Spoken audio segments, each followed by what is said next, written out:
Welcome back to another fresh episode of the Daddio Show.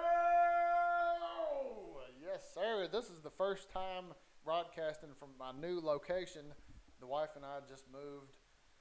We moved a little bit further north in Fayette County here in Lexington, and super stoked. I am just a hollow shell of a man with exhaustion and just brain overload from all the stuff that it takes to move and get all the paperwork squared away. And we did moving day over the weekend, had our friends come out and help move boxes and stuff, and we played with the power lift thing on the back of the budget rent-a-truck, and we had a good old time and ate pizza and all that.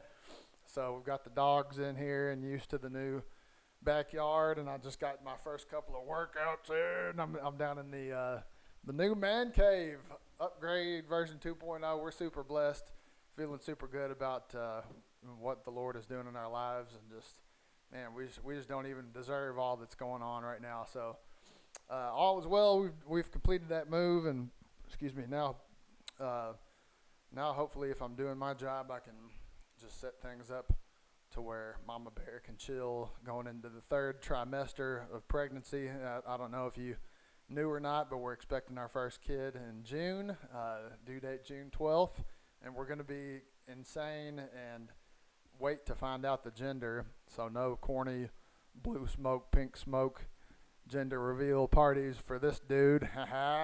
We're going to do it like the old days and just amp up the magic of the moment, man, and wait to find out the gender until he or she is born. So just starting to be able to barely see the movements. You know, she's feeling the kicks and the little squirms and stuff in her belly, but I'm just now starting to be able to see those things if we're holding real still. So it's so exciting. We're 25 weeks along. Anyway, I'm Harding Ison-Bowman from partnerwithgreatness.com. Coming to you with another fresh episode of the Daddio Show podcast series, only on the Partner with Greatness podcast. And Partner with Greatness is a youth development platform aimed to equip young men ages 14 to 24. So more about that later, but let's get started in today's fresh episode. All right, so last time I brought you an episode about how to help your sons prepare for the robot economy. So we talked about how jobs are being shipped overseas and replaced by technology all the time. Entire industries are being shaken and shut down left and right. And, what we used to just be able to do for our livelihood and our security for our families with our muscle and our strength, now it's becoming more of a mental game. We talked about this lost skill of delayed gratification, that when you don't set up a young man, a young person, a boy, a girl early on in life with the skill of delayed gratification, meaning I don't get what I want whenever I want it all the time. Sometimes I have to do my chores first and then play, or do my chores and then get my ice cream, or eat my broccoli before my ice cream, whatever. It leads to being able to successfully do homework and achieve academically, which, that's a snowball effect right there. Your academic career, your school life, leading into looking good on paper and having doors open to you, being able to, make a good impression and get, career options opened up for you. So this whole delayed gratification thing, we took a really good first look at that. Today's episode this week is about addiction. So I'm gonna give you a fresh new look at addiction, maybe some thoughts that you haven't considered or haven't heard of before on this topic of addiction, and hopefully it's going to be fresh. It's going to be thought-provoking. It's going to help you take a look at it from a place that you can relate to, and that you can turn a few simple questions on your own life and ask, how am I doing with this? How does this apply to me? And we're not saying you have to be some full-blown substance abuse drug addict to be able to listen to this, but there are a lot of disturbing, addictive tendencies with the technology as well as the substances that our young people are exposed to these days. So young fellers, young ladies, I'm going to talk to you. Uncle Harding is going to give some real talk on this subject. And I don't know, that sometimes there's things that maybe your parents or your teachers can't say to you, or don't feel comfortable, or don't know how to express, or They don't know if it's the right time. I'm going to holler at you and do the best I can to really not hold back and give you a real angle on this whole addiction thing. So it's like, where does addiction really start, you know? Somebody who is addicted at some point in their life before, at some point they weren't addicted in the past. So where does it really start? Well, it's kind of the way I picture it is it's the opposite of that delayed gratification concept we were talking about in the previous episode. So it's the opposite of delayed gratification. It's this unbalanced chemical response in the brain. And Simon Sinek has a fabulous video talking about the four important brain chemicals for human beings: endorphins, dopamine, serotonin, and oxytocin. So he talks at great length about those chemicals and how we as human beings have evolved and been designed with these four chemicals that help regulate and help us thrive as individuals and in, of course, the social group setting, which we're designed to be social creatures and thrive in a group. So he talks about that. I'll attach that video to this episode.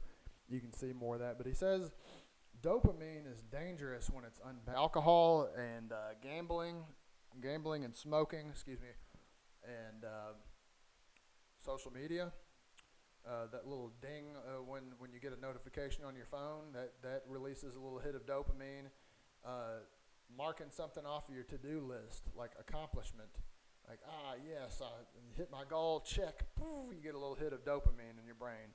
So, and that's really the design purpose of the chemical, is to help you get stuff done. It's a productivity aid, like it's an incentive. You get this little feel-good chemical. I got something done. I went hunting today. I can feed my family. So, when you think about like the caveman sort of biological history behind, the evolution of these chemicals.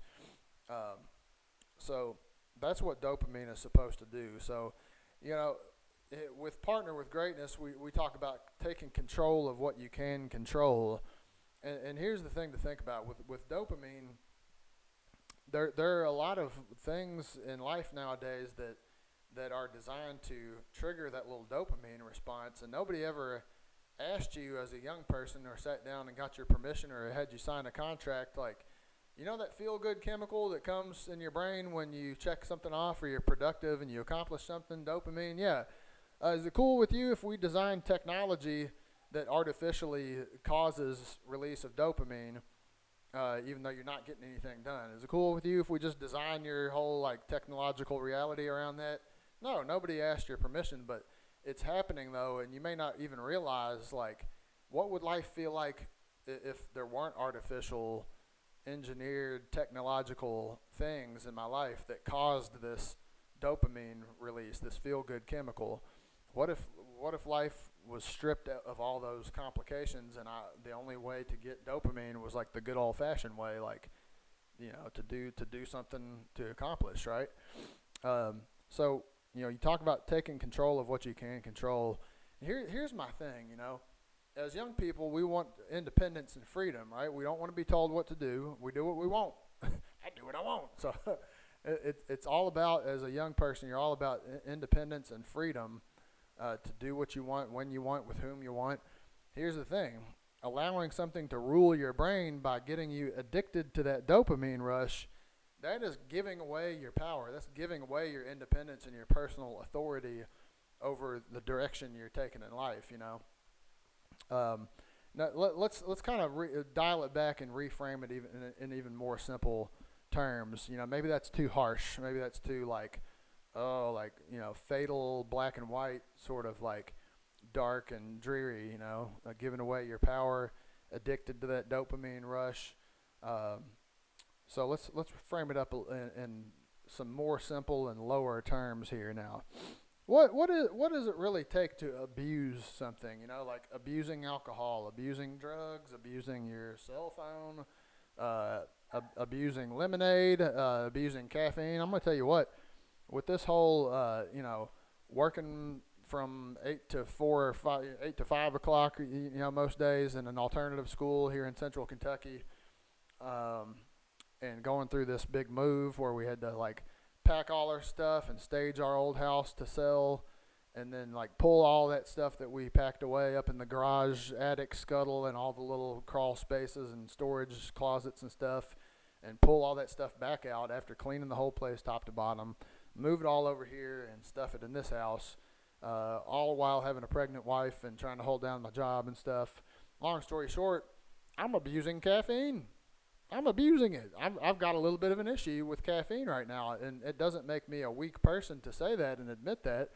It's just me being honest, because let's look at a stripped down definition of abusing something. Abusing a substance, abusing an activity. You can get addicted and have this dopamine thing with all kinds of, not only substances or objects, but behaviors, people get addicted to getting a raise at work or hitting performance goals at work, people in office jobs that are trying to get that bonus. Imagine the dopamine rush there after they've been striving for something for like 3 months or a year, and they hit that and they check that box. Man, they feel great, But let's look at this. What is abuse of something? Here's my take on that. The least amount needed should do the trick. So thinking about my caffeine thing, like, do I really need 3 servings of caffeine a day? Nah, it's more at that point, like, the first serving has probably given me the energy I need, but, I'm telling myself, well, I'm running on not enough sleep, and I'm really worn out, and I haven't been able to work out the way I want to, and I'm stressed. So, I'm giving myself a pass and saying, it's basically I'm taking the second and third servings of caffeine just because I'm stressed, and I'm like trying to kind of medicate myself with the caffeine and try to work through and smooth out that stress with this. Caffeine is a legal drug. It's a stimulant, whatever. So the least amount needed should do the trick. So I should just kind of, have this self-control and this maturity mindset and say, all right, do I really need to do 2 servings, 3 servings?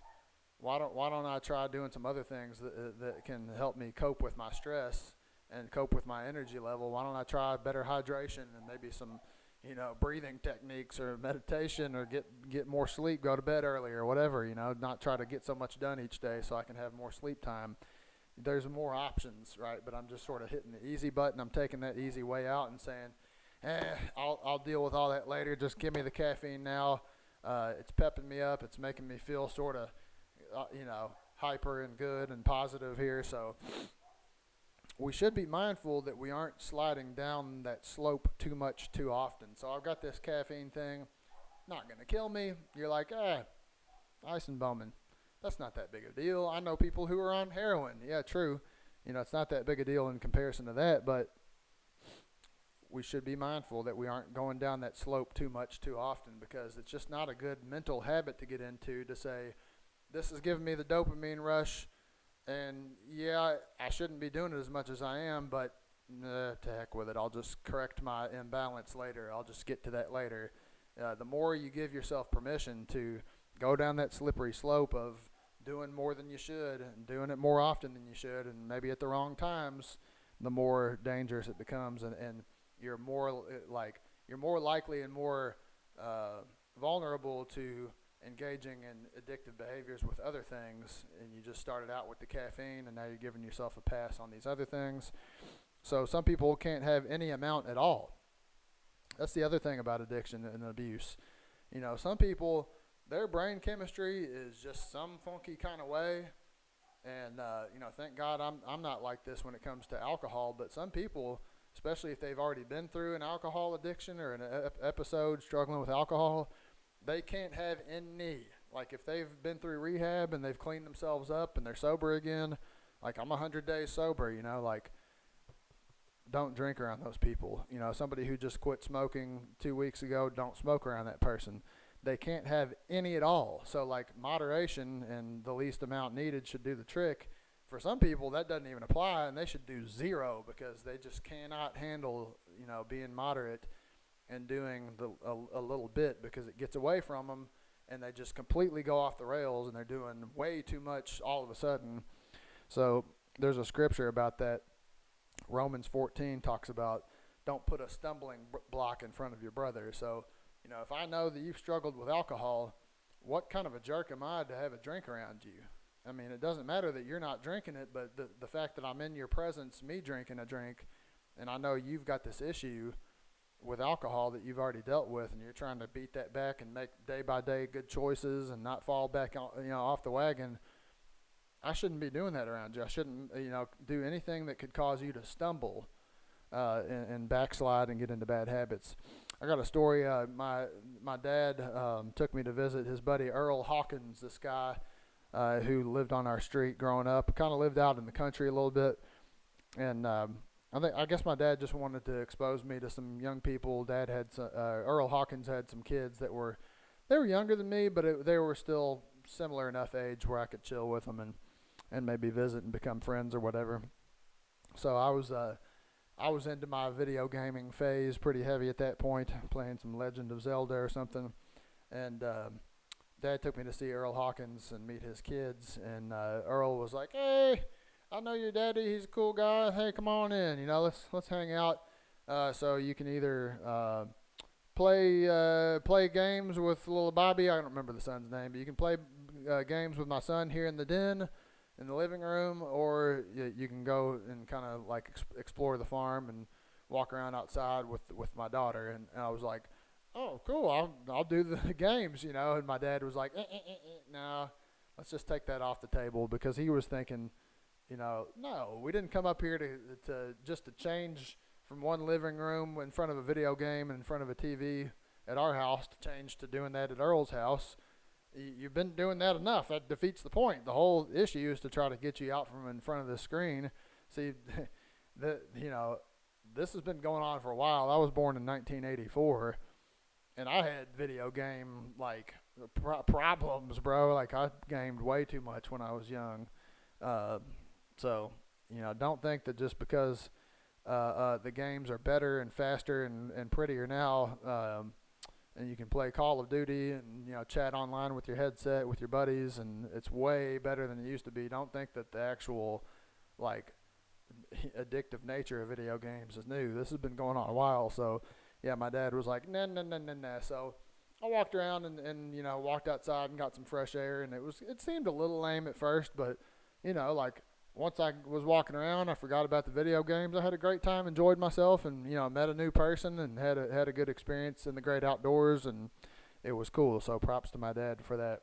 Speaking of gaming, okay, the World Health Organization now has this official diagnosis. Recently, they've released there is such a thing as gaming disorder, and some of the characteristics of gaming disorder are things like, I'm going to say this from memory, but I'll get the gist of it. Difficulty choosing appropriate times to begin gaming and end gaming, and also willingness to continue gaming in spite of increasingly harsh consequences for doing so. So it's like, all right, you're not allowed to play your video games before your homework is done. Oh, you did it again? Okay, well, next time you're going to be grounded for a day. Okay, you did it again. Next time you're going to be grounded for a week. Okay, you did it again. I'm going to take away everything you have and ground you for a whole month if you do it again. So really, really, really stop doing it this time, and you do it again. You just can't help it. You know what I'm saying? So just increasingly willing to take greater and greater consequences for doing it. I mean, doesn't that sound like an addiction? That's how people lose all their money and their families and their houses over a drug addiction. And it's almost like that same, just reckless, insatiable, I can't get enough gaming and I can't even stop myself from doing it at inappropriate times. It's the same thing. It's the same brain chemical, dopamine. That's why I'm telling you this story, because there are very real sources of things that can get you addicted and get you into addictive types of thinking, addictive types of behavior, and not considering what's the least amount that I should be doing here that'll do the trick, or should I even be doing this at all? Here's another great question that you can ask yourself. What in my life am I not moderating well? Am I letting my friends call me too late at night when I should be getting a good night's sleep, and waking up all trashed and cranky in the morning, and tempted to sleep in class the next day and not doing well academically? Am I let's see, what else could it be? Am I just allowing myself a little bit too many sweets? Don't have to have dessert every night. Don't have to eat a almond joy Uh, although that is the world's greatest candy bar, by the way, obviously, Almond Joy. Don't have to have one every night. Don't have to have the king size one when I get one, you know. What am I not moderating well? Moderating means putting limits on it, right? What am I not limiting very well in my life? What am I willing to put in the interrupter position for? Okay, so that I can do as much of the other thing as possible. So I noticed this interrupter position when I'm like at home doing family time. Well, I should be doing family time because I'm at home and I've been at work all day and I got a pregnant wife that I love very dearly.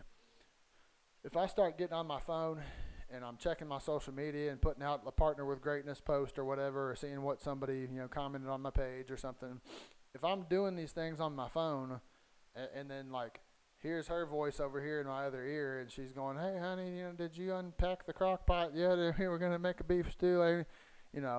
It's annoying to me instantly that she, like, something is bugging me while I'm trying to focus on the phone. Okay, so I have put the phone in the primary position of having my priority interest and my focus, and then I've put my wife in the interrupter position. It's just like when you're young and like you're playing video games and then your parent is like, hey, I've asked you to come do the dishes, 2 hours ago, so come on, do the dishes. And you're like, come on, Mom, I'm still playing. Yeah, I just have to pause it. I just have to beat this boss. And you turn into a cranky little jerk and put your loved one in this position of you're the annoying interrupting the important thing that I'm doing. Isn't that backwards? I mean, don't we want to have, like, quality relationships? Don't we want to be in loving families that appreciate and respect each other and build each other up and have a tight-knit group and do life together and thrive together? Like, why would we do that? We have it backwards. We're allowing the dopamine of the technology to trick us out of our position and put the important things in the interrupting outside annoyance position and put the unimportant things in the dominant important position. Does that make sense? So your quality of life has a lot to do with what you miss out on. Okay? Even if my wife is not saying verbally interrupting, maybe there's something cool that she wanted to show me or talk to me about, and she's looking over and I'm on my phone, and she just thinks, no use interrupting him. No use, trying to butt in on what he's doing. I'll just say forget it. And I missed out on something, like that she would have said to me that would have been awesome. We could have built a great memory together that evening. And I never know. I never realized the door of opportunity closed in my face quietly. The worst doors that close in your face are those doors of opportunity that are silent when they click shut. You don't even know what you missed out on because you were so unaware you had you were looking the other way. Be a person of relationships that the community needs and values. That's a worthy mission. That's a worthy identity and a worthy, vision for your life as a young person is, like, wouldn't it be cool to kind of be one of those, like, uncle or grandfather figures in the community that people look up to and appreciate and feel safe around? Like, your human tribe is built to do life together and thrive because they do life well together and look out for each other. Like, what an empty life it would be if everybody was just looking out for themselves. And I know a lot of you feel that way because you've been through some trauma or some broken relationships or, like, some things haven't been going well excuse me, at home, and it feels like you're the victim or life has been created in a way that's unfair and everybody is out for themselves. But here's what I want you to realize. Maybe you don't have a good role model for this. Would you like to write a new history and a new future? Will you become that older dude who protects and provides for the community? Because becoming that older dude who has a meaningful life that gives more than he takes, that creates a value and specialness in a community, becoming that older dude starts now by becoming the younger dude who does it. So it actually starts now. You build the skills, you build the reputation, you build the ability to do good for others without trying to get something in return, and you become that reliable protector or reliable warrior who doesn't let others, outside forces, mess with your people. Visit your neighbor. I used to live behind this woman who lived to 104 years old, and I went over to check on her, and scooped her snow off of her driveway and visited with her and got to talk to her, and she was sharp as a tack, and she remembered, all the names of the families and her pictures that she had up on her shelf and everything. Amazing. I went to visit my neighbor. Bring someone a gift. Our neighbors across the street where we used to live, when they knew we were going through a rough time, one time they brought us a little plate of brownies. Nothing crazy, not too expensive, but brought something that we never forgot. It just built a better bond across the street, and we felt, wow, we live in a great neighborhood. We're so blessed. Call and brag on somebody. As a teacher, I do that a lot. I call somebody's parent and say, hey, just want to let you know they're having a great day today. I'm proud of their behavior. And it's like, oh, you made my day. You have the power to make a difference with becoming that meaningful older person now as becoming a meaningful younger person. So focus on the important things, guys. What is the valuable lifestyle? What is the valuable person in the community that you want to become? That is more important than the short-term things that give you that little hit of dopamine and cause you to become addicted to the unimportant and trick you into thinking that these urgent things that you have to check on are important. They're not important. They can wait. That's not the real substance of reality. The real substance of reality is relationships, hopefully in person, maybe on the phone, as non-digital as possible. That will never go out of style because we are human beings who are engineered to thrive in community with one another. And you have an important part to play in that, young champion. So I hope you've enjoyed this episode and gotten value out of it, and I hope it's making sense to you and getting you thinking about some things. What kind of a young champion do you want to become? Until next time, I'm proud of you. I believe in you. I'm out.